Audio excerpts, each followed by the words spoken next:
Bonjour, alors on va parler du livre Mastery de Leonard. Donc Mastery, c'est sur comment acquérir la, la- la maîtrise. Donc ce qu'il nous dit, c'est que on est dans une mentalité actuelle de anti-maîtrise. On cherche les récompenses rapides, on cherche la gratification immédiate. Et en fait, ce qu'il faut faire, c'est développer un système. Donc ce qu'il nous explique, c'est que le progrès, la courbe d'apprentissage, elle se fait pas en ligne droite en fait, hein.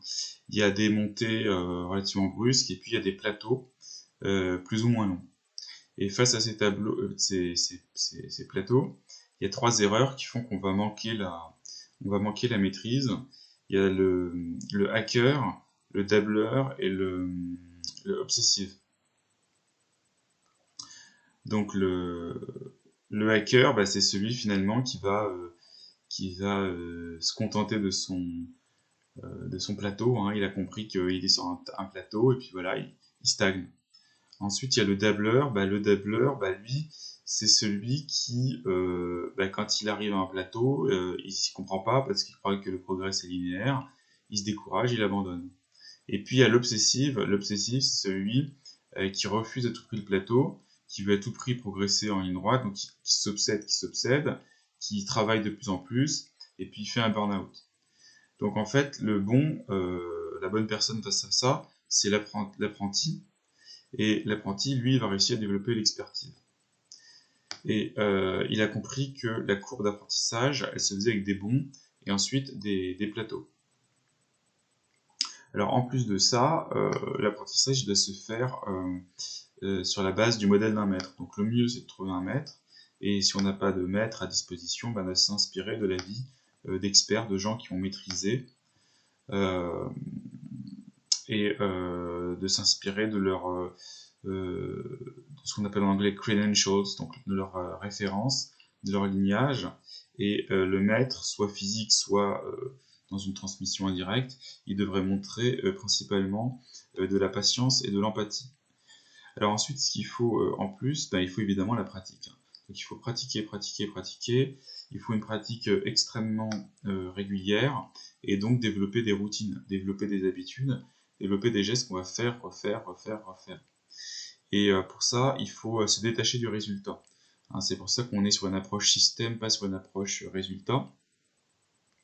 C'est-à-dire qu'on va s'abandonner à la pratique, et on va se mettre à développer la pratique pour elle-même, à aimer la pratique pour elle-même. Il dit love the practice. Aimer la pratique pour elle-même en comprenant que le progrès, le succès, c'est un voyage sans but. Donc le but, c'est simplement de progresser. Donc ce qu'on aime, bah, c'est le progrès, mais pas se fixer des buts et attendre finalement ces buts en ayant les yeux fixés sur eux, mais être dans une perspective d'effort continu, de système, et puis d'aimer cette pratique. Hein, donc il y a deux extrêmes. Il y a l'extrême de la gratification immédiate, et puis il y a l'extrême de l'effort pénible, l'effort où on attend dans un futur une récompense, alors que la récompense, ben, c'est l'effort lui-même. Donc il faut notamment, pour persévérer, il faut s'attendre à ce qu'on appelle l'homéostasie. Donc l'homéostasie, c'est le fait qu'il y a des résistances dans notre corps, dans notre mental, et ces résistances, elles vont faire ce qu'on appelle des backlash. C'est-à-dire qu'à un moment donné, on va croire qu'on perce, et en fait on va revenir à nos habitudes, parce que tout est fait dans notre corps et dans notre esprit pour maintenir un certain système d'équilibre, comme c'est le cas pour notre poids, comme c'est le cas pour l'image qu'on a de nous-mêmes.